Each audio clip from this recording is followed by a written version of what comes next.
Hey guys, it's Elisa. Welcome back to another video. So today's video is going to be a little bit different. I'm just going to talk to you for just a second here, and then I'm going to be showing you a series of many screenshots of many comments that I've received from random people on my 4 different videos that I've done about communicating with your pets in spirit, pet loss, the afterlife, your pets in spirit, all of that subject. Over the years, I have received many comments from people telling us their personal paranormal spiritual experiences that they've had with their pets after their pets have passed. And so what I mean by paranormal is I saw the spirit of my dog, or I heard my cat's meow, that kind of thing. So I don't want you to just take my word for it. I've had a couple of people saying, where's the proof? Give me proof. And I don't want you to just take my word for it from my personal experiences as a medium and literally with my own pets after they passed. I'm going to show you many, many comments from people all over the world that have had personal experiences of their own. And hopefully that helps for the people that may be having some issues with trust, or maybe with the people that do believe, but they just haven't had their own paranormal experience quite yet. And they're maybe having a little doubt. Hopefully seeing these comments that I'm about to show you will help in some way. I really hope so. Also, if English is not your first language, I am going to set up the video to where you can put subtitles in several different languages. If I don't end up putting your language, I apologize. Please let me know what your preferred language is if I didn't put it in the options, and I'll consider that for the other videos. I actually don't know for sure if YouTube is going to allow me to put the subtitles, since this is just going to be screenshots, if that makes any sense. But if it is possible, I will do that. So if English is not your first language, click the little gear in the corner of the video and click on subtitles and see if the options are there. All right, so hopefully I'm really hoping that you guys benefit from what I'm about to show you. And please stick around to the end, because I am going to come back and talk for just probably 1 minute, 1 or 2 minutes, because I want to tell you something at the end of the video. So I'll see you guys in a few.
I hope seeing all of that gives you a little bit of hope, whether that's about having your own personal paranormal experience with a pet that recently passed, or if it just gives you a little bit of hope about knowing that your pet is okay after crossing over. Because I know some people, it's hard for me to wrap my head around it, but some people still worry about if their pet just no longer exists after they cross, and they absolutely do exist. There is no death. There is only transition back to their full form, their whole form, which is in the spirit world. So maybe maybe seeing those screenshots of people's comments gave you a little bit of hope in that regard. I just hope it gives you hope.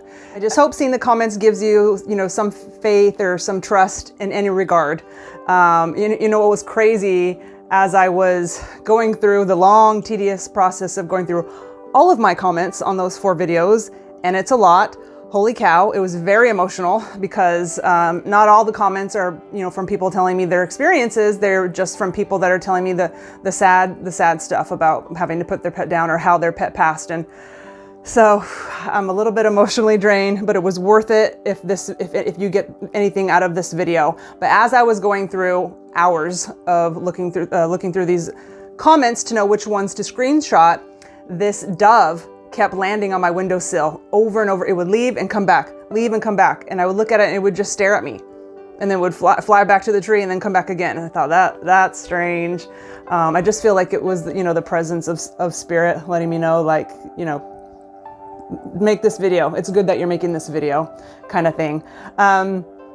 I also wanted to say just one thing real quick that I didn't say in my other 4 videos about your pets in spirit. And I have mentioned my other videos about making sure that you remember, that you take the time to remember all the many good times with your pets and not just focus on the last week or when they were sick or when they were dying, the bad stuff. I've already mentioned that in a couple of videos, but I think I forgot to say, it's also really good to focus and think about what your pets taught you. What lessons did they teach you while they were here? Did they teach you not to take things for granted? Did they teach you to live in the moment? Did they teach you how to not take things for granted? Did they maybe teach you about unconditional love? Maybe you never have received unconditional love from a human, and maybe they were the only ones to show you that, it exists.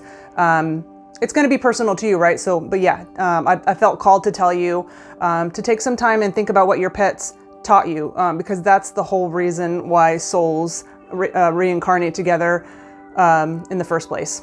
Is we're teaching each other, we're helping each other spiritually grow. I hope that the comments from everybody else shows you that there is no death, that they do go on after they leave the body, as do we, that they still choose to be around us. They try their best to give us at least one, good sign, like, hey, I'm fine. Like, I'm okay, Mom. I'm okay, Dad.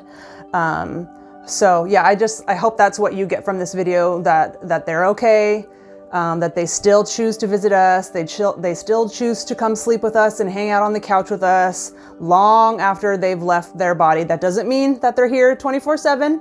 I don't have all the answers. I would never claim to have all the answers. I think that they probably, from everything that I've learned and experienced in my mediumship and so forth, that they probably come and go. But I also have learned that they are with us, like, a lot more than I would have imagined. And I guess I could see why, because the bond of love between person and pet is, it's the strongest that I've ever experienced. I think I've had stronger bonds with my pets than I've had with any person. That's kind of major. Hey guys, Elisa from the future, real quick, many hours into editing this video, and I just wanted to add in here real fast that if you're watching this video, if you're new to my channel and you're feeling a little sad after watching this video, like, well, I haven't connected to my pets, I wouldn't even know where to start, I don't know how, then you definitely want to watch the last video that I made where we go into depth about connecting to your pets and people in spirit, and that will be linked up here somewhere before this video ends. So just wanted to throw that in there. And also subscribe, make sure you hit the bell, otherwise you'll never know when my next video comes out. I hope that you got something from this video. Please leave your ideas and your opinions and your comments down below. I love to hear what you guys have to say. And if you would like to book a reading with me, I'm a 5th year developing evidential mediumship, then you can message me on my Facebook mediumship page, which will be linked in the description box and the comments below. And I hope to see you guys in the next video. Thanks, guys. Bye.